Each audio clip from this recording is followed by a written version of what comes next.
Box office. The Marvels misfires with 47 million, lowest MCU opening weekend of all time. Disney's Marvel Cinematic Universe is no longer a bulletproof box office franchise. That much is clear after the Marvels misfired with 47 million in its opening weekend to land worst debut in the MCU history, or as Gary Biegler from Nerdrotics likes to coin the phrase as the MCU. Initial tracking was closer to 75 million to 80 million, but those projections shrunk drastically in recent weeks to 60 million to 65 million. With bad buzz and actors like Brie Larson unable to promote the film due to the SAG strike, I really doubt the whole SAG strike had anything to do with it. There was a lot of other issues going on with Disney and everything. The Marvels didn't even match those disappointing estimates. Only two other films in the sprawling series, The Marvels is the 33rd installment of the 15 years, have opened lower than 60 million in 2008's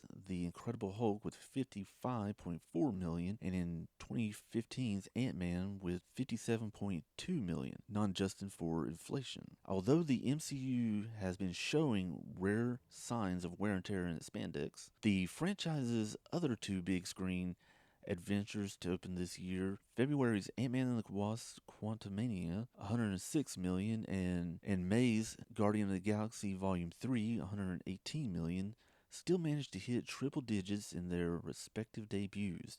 The third Ant-Man wasn't labeled as a bust until the end of the box office run. The Marvels is a rare MCU movie to flop out of the gate. Yeah, I hadn't heard anybody that was actually interested in seeing that movie, to be honest. The Marvels also fell short of expectations at the international box office with 63.3 million from 51 territories for a worldwide start of 110 million. Disney had hoped to generate at least 140 million globally over the weekend, and even that wouldn't have been great for the tentpole that cost roughly 220 million to produce and 100 million to promote this film to audiences across the globe. So you think about, to even break even or so, you would have had to make around 600-700 million. So this movie was like a disaster just waiting to happen. The Marvel's turnout and lack thereof is surprising because the passionate MCU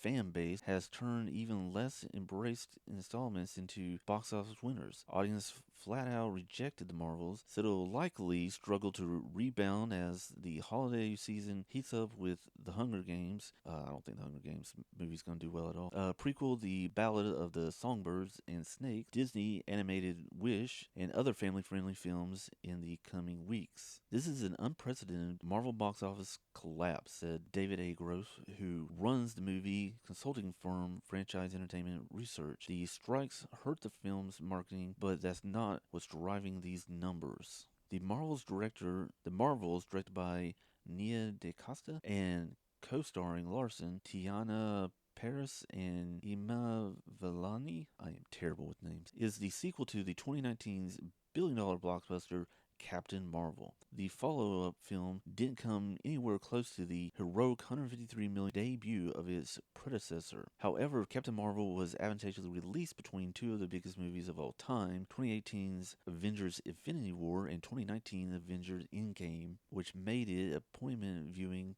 for comic book fans. At that time, Marvel could do no wrong at the box office, delivering a billion-dollar behemoth with casual snap Thanos' finger. It was always going to be tough or next to impossible to top the cultural force of the Endgame, but attendance for some of the films in its wake have been startling earthbound. This comes as Disney has introduced countless new characters in spin-offs, sequels, and TV series that have graced the big and small screen. For casual viewers and Marvel devotees alike, it's a lot to keep up with. I don't think it necessarily has a lot to keep up with. I think it's a lot of people are getting sick and tired of the same old stuff that Disney is coming out with Marvel and a lot of the other productions that when they make emphasis on certain characters that people don't even know about or don't even care about, or they're doing race swaps or gender swaps, or they're changing characters from being straight to gay or anything like that. And a lot of people just, they get tired of all this stuff. And they get tired of certain portions of the country's politics being thrown into things and things like that. It's just, it becomes where people just, they're not interested anymore. And that's showing at the box office. It has nothing to do with the fact that they weren't able to promote it like they were in the past. I mean, a lot of times,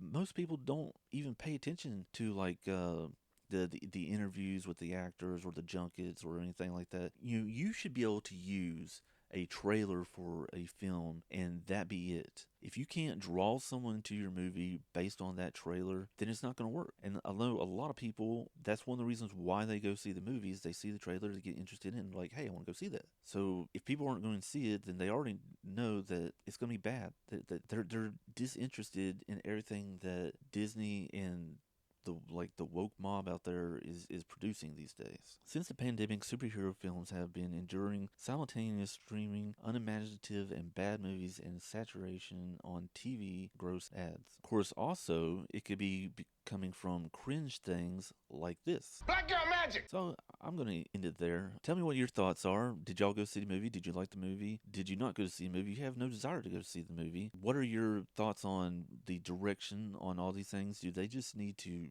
stop all of it, get better writers, get better people who know what they're doing, actually have love for the comic books and everything, and are going to actually produce good stuff? Do you think there is comic book fatigue when it comes to the comic book movies and stuff, hero movies? I personally don't think that is. I just think there's bad writing and bad stories and pushing certain political ideas and things like that people just aren't interested in. So anyways, give me your thoughts down below, and make sure you subscribe, like this video, share it out to everybody, and I will catch you next time. Black Girl Magic!